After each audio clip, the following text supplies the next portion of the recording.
김철수, 동호회 리더이자 마을에서 가정적인 남편으로 존경받던 남자. 그는 아내 박영희와 함께 평범하지만 단단한 삶을 꾸렸다. 두 사람은 자녀를 키우고 집을 장만하며 서로의 꿈을 지지했다. 하지만 철수의 내면엔 갈증이 자라나고 있었다. 안정된 삶은 그를 점점 더 목말라하게 만들었다. 그의 봄 이수진이라는 여성이 동호회에 나타났다.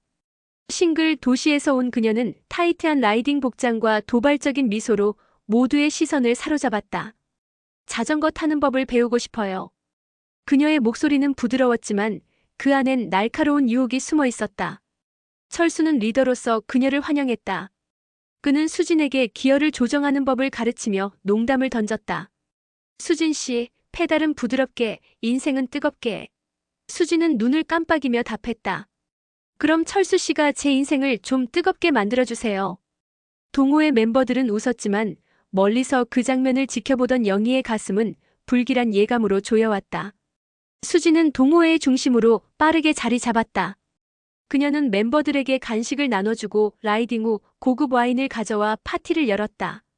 하지만 그녀의 친절은 계산적이었다. 동호회 브리더 최민호는 수진의 과도한 행동을 의심했다. 그는 철수에게 경고했다. 철수 형, 이수진 씨 위험해 보여. 뭔가 꿍꿍이가 있어. 철수는 웃으며 손사래를 쳤다. 민호야, 너무 예민한 거 아니야? 새 멤버가 적응하려는 거지. 하지만 민호의 말은 철수의 마음에 미세한 균열을 남겼다. 철수는 수진과 점점 더 가까워졌다. 라이딩 후 맥주를 마시며 보내는 시간은 그의 일상에 불을 지폈다. 수진은 그의 손을 스치며 속삭였다. 철수 씨, 가끔은 자전거 대신 다른 걸 타고 싶지 않아요? 그 말은 철수의 욕망을 불태웠다. 그는 영희와의 무미건조한 일상, 반복되는 직장에 지쳐 있었다. 수진은 그의 금지된 갈망을 깨웠다. 어느 날 수진은 철수의 귀에 속삭였다. 철수 씨, 오늘 밤 창고에서 자전거 말고 나를 타봐요. 철수는 그녀의 유혹에 무너졌다. 영희는 철수의 변화를 감지했다. 그는 집에 돌아오면 대화를 피했고 자전거 동호회 얘기를 꺼내면 어색하게 웃었다. 어느 날 영희는 철수의 재킷에서 낯선 향수 냄새를 맡았다. 그녀는 직감적으로 위협을 느꼈다. 철수야, 요즘 왜 이렇게 늦어? 그녀의 질문에 철수는 눈을 피하며 답했다. 동호회에서 새 자전거 테스트하느라 바빠. 그의 떨리는 목소리는 영희의 의심을 키웠다. 마을의 또 다른 인물, 김미영은 영희의 오랜 친구였다. 미영은 동호회와 거리를 두었지만 마을 소문에 밝았다. 그녀는 영희에게 말했다. 영희야, 동호회에서 이수진이란 여자가 화제야. 조심해. 미영의 말은 영희의 불안을 더 깊게 만들었다. 수진은 동호회에서 영향력을 키웠다. 그녀는 멤버들에게 값비싼 자전거 액세서리를 선물하고 정기 모임에 고급 요리를 준비하며 환심을 샀다. 하지만 민호와 회계 담당 정숙은 그녀를 경계했다. 정숙은 수진이 동호회비를 내지 않고 버틴다는 사실을 발견했다. 민호 씨, 이수진 씨가 돈이 없다고 다음 달에 낸다던데 이상해. 민호는 이 정보를 철수에게 전했지만 철수는 수진을 감쌌다. 정숙 씨가 너무 꼼꼼한 거야. 수진이 곧 낼 거야. 철수와 수진의 관계는 점점 위험해졌다. 그들은 동호회 창고에서 은밀히 만났다. 어두운 조명 아래 수진은 철수의 귀에 속삭였다. 철수 씨, 자전거 대신 나를 타봐요. 철수는 그녀의 유혹에 무너졌다. 창고 안에서 그녀의 신음소리가 터져나왔다. 그 순간 철수는 아내와의 결혼을 잊었다. 그들의 만남은 점점 대담해졌다. 동호회 캠핑장에서 텐트 안에서 철수의 차 뒷좌석에서 마을 외곽 펜션의 욕조 안에서 그들은 서로의 몸을 탐했다. 수지는 철수의 귀에 속삭였다. 철수 씨, 이 열기가 영원했으면 좋겠어. 철수는 그녀의 손길에 취해 모든 이성을 잃었다. 영희는 철수의 변화를 더 깊이 의심했다. 그녀는 동호회에 참석해 철수와 수진을 관찰했다. 라이딩 후 수진이 철수의 허리를 스치며 자전거를 고쳐주는 장면을 보고 영희는 숨이 막혔다. 그녀는 집으로 돌아와 철수의 휴대폰을 확인했다. 비밀번호는 결혼기념일. 거기엔 수진과의 노골적인 메시지가 가득했다. 철수 씨, 너무 뜨거웠어요. 또 타고 싶어. 수진, 나도 미칠 것 같아. 영희는 손이 떨렸다. 그녀의 세상은 무너졌다. 영희는 미영에게 전화했다. 미영은 단호했다. 영희야, 그냥 두고 보지 마. 진실을 파헤쳐. 영희는 사설 탐정을 고용했다. 탐정은 철수와 수진이 펜션에서 보내는 밤을 촬영했다. 침대 위에서 얽힌 그들의 모습, 수진의 신음소리가 영상 속에 고스란히 담겼다. 영희는 그 장면을 보며 눈물을 흘렸다. 하지만 슬픔은 곧 분노로 바뀌었다. 그녀는 단순히 이혼으론 부족하다고 생각했다. 철수와 수진을 완전히 무너뜨리겠다고 맹세했다. 마을의 또 다른 인물, 미라는 동호회 멤버로 수진과 경쟁하듯 행동했다. 미라는 철수에게 미묘한 호감을 보였고 수진의 등장이 그녀를 자극했다. 미라는 수진을 견제하며 동호회 내에서 자신의 입지를 다졌다. 그녀는 영희에게 접근해 말했다. 영희 씨, 수진이 철수 씨랑 너무 가까워 보여요. 미란의 말은 영희의 의심을 더 키웠지만 그녀는 미란의 의도도 믿지 않았다. 철수와 수진의 분류는 파괴적으로 변했다. 그들은 동호회 캠핑장에서, 텐트 안에서, 철수의 차 뒷좌석에서, 펜션의 욕조 안에서, 심지어 마을 외곽에 버려진 창고에서까지 욕망을 채웠다. 수진은 철수의 귀에 속삭였다. 철수 씨, 영희 씨가 알면 어쩌지? 철수는 웃으며 답했다. 그녀는 아무것도 몰라. 널 타는 이 순간이 전부야. 그들의 열정은 창고의 낡은 벽을 뚫고 나올 듯 했다. 수진의 신음소리는 밤 공기를 갈랐다. 수진은 철수에게 돈을 요구했다. 철수 씨, 사업 자금이 필요해. 5천만 원만 빌려줘. 철수는 영희 몰래 저축을 빼서 돈을 건넸다. 하지만 수진은 그 돈으로 사업을 시작한 게 아니었다. 그녀는 동호회 멤버들에게 접근해 돈을 뜯어냈다. 정숙에게 2천만 원, 미란에게 3천만 원, 다른 멤버들에게도 비슷한 액수를 빌렸다. 그녀는 돈을 갚을 의도가 없었다. 동호회 내에서 소문이 퍼졌다.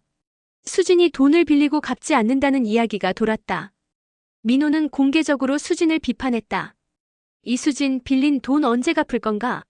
수진은 눈물을 흘리며 부인했다. 오해예요. 철수는 그녀를 감쌌다. 민호, 너무 몰아세우지 마. 내가 보증할게. 이 사건으로 동호회는 두 파벌로 갈렸다. 철수파와 민호파. 마을 주민들까지 이 갈등에 휘말렸다. 마을 회관에서 열린 주민회의에서 한 주민이 말했다.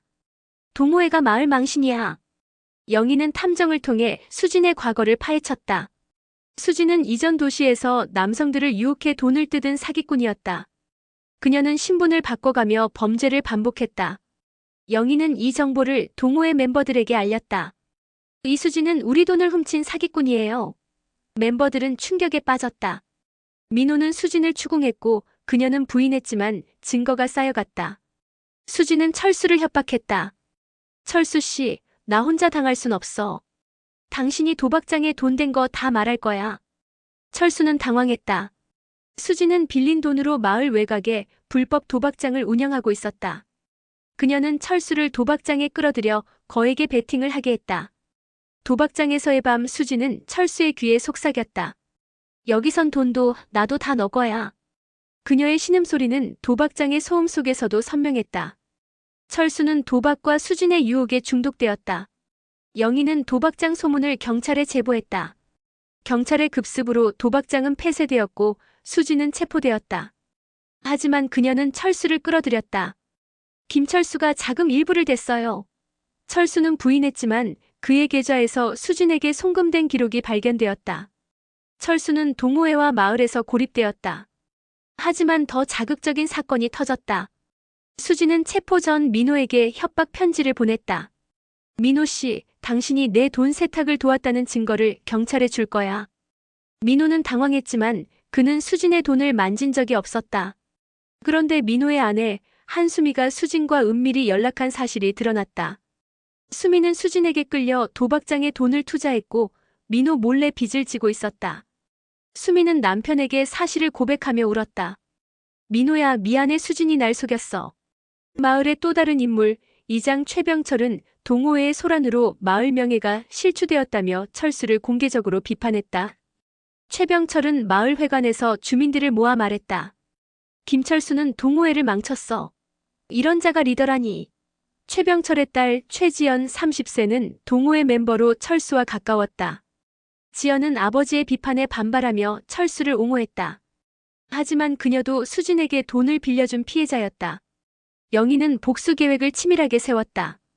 그녀는 수진의 사기 전력, 철수와의 노골적인 메시지, 도박장 관련 문서, 펜션에서의 선정적인 영상을 모았다. 그녀는 동호회 멤버들과 마을 주민들을 동원해 수진의 과거를 폭로했다. 마을 회관에서 열린 공개 모임에서 영희는 마이크를 잡았다. 이수진은 사기꾼입니다. 제 남편을 유혹하고 우리 돈을 훔쳤어요. 그녀는 철수와 수진의 펜션 영상을 공개했다. 침대 위에서 얽힌 그들의 모습, 수진의 신음소리가 스크린을 통해 울렸다. 마을은 충격과 분노로 들끓었다. 철수는 얼굴이 창백해졌고 수진은 고개를 들지 못했다. 영희는 단호하게 말했다. 배신은 바람처럼 빠르지만 진실은 그보다 더 멀리 갑니다. 하지만 이야기는 여기서 끝나지 않았다. 민호가 앞으로 나섰다. 영희 씨, 한 가지 더 밝힐 게 있습니다. 민호는 수진이 자신에게도 유혹을 시도했다고 밝혔다. 그는 수진의 협박 녹음을 공개했다. 민호 씨, 당신도 도박장에 연루됐다고 소문낼 수 있어요. 민호는 이를 경찰에 제출했고 수진의 사기 행각은 더욱 명확해졌다. 그런데 더 충격적인 반전이 터졌다. 민호는 떨리는 목소리로 고백했다. 철수 형 미안해. 몇 년 전 형 회사 자금을 횡령한 게 나야. 철수의 회사는 몇 년 전 자금 문제로 위기를 겪었고 그 충격으로 철수는 약해진 상태였다. 민호의 고백은 철수를 무너뜨렸다. 그는 동호회에서 쫓겨났고 마을에서도 외면당했다. 수진은 감옥에서 영희에게 편지를 보냈다. 영희 씨, 철수는 나 말고도 다른 여자와 잤다. 영희는 충격에 빠졌다. 탐정을 통해 확인한 결과 철수는 수진 이전의 오미란과 단기적인 불륜을 저질렀다. 미란은 철수와의 관계를 부인했지만 영희는 그녀의 거짓을 알아챘다. 영희는 미란을 동호회 모임에 불러내 공개적으로 망신을 줬다. 미란 씨, 철수와의 밤을 즐겼다고 자랑했잖아요. 미란은 얼굴이 붉어진 채 모임을 떠났다. 하지만 또 다른 반전이 기다리고 있었다. 최지연 이장의 딸 이수진과 비밀리에 연락하며 도박장 자금을 관리했다는 사실이 드러났다. 지연은 아버지의 반대에도 불구하고 수진의 유혹에 넘어갔다. 그녀는 수진에게 1억 원을 빌려줬고 그 돈은 도박장 운영에 쓰였다. 최병철은 딸의 배신에 분노하며 마을 회관에서 그녀를 공개적으로 꾸짖었다. 지연은 울며 마을을 떠났다. 영희는 철수와 이혼을 선택했다. 그녀는 집을 팔고 새 아파트로 이사했다. 자전거는 여전히 그녀의 곁에 있었다. 그녀는 동호회 없이 홀로 바람을 가르며 달렸다. 푸른 하늘 아래 그녀의 페달은 자유를 향해 돌았다. 영희는 생각했다. 25년을 잃었지만 나를 되찾았다. 그녀의 미소는 과거보다 단단했다. 동호회는 해체되었다. 멤버들은 각자의 삶으로 흩어졌다. 민호는 자수의 가벼운 처벌을 받았고 수미와 함께 마을을 떠났다. 철수는 작은 원룸에서 혼자 살았다. 그는 자전거를 다시 탔지만 수진과의 뜨거운 밤과 도박장의 스릴이 그의 삶을 영원히 얼룩지웠다. 수진은 징역 7년을 선고받았다. 그녀의 사기와 유혹은 마을을 뒤흔들었지만 진실이 그녀를 올감했다. 오미라는 마을에서 소외당했고 결국 다른 도시로 이사갔다. 최병철은 딸 지연의 배신으로 건강이 악화되었다. 마을은 동호회의 추문으로 한동안 소란스러웠지만 점차 평온을 되찾았다. 영희는 새로운 시작을 찾았다. 그녀는 지역 봉사단체에 가입해 아이들에게 자전거 타는 법을 가르쳤다. 그녀는 마을 아이들과 웃으며 말했다. 페달을 밟아 너만의 길을 찾아. 그녀의 자전거는 이제 그녀만의 길을 안내했다. 어느 날 들판에서 자전거를 타며 그녀는 속삭였다. 이제 내 페달은 나만을 위해 돈다. 그 길은 끝없이 이어졌다.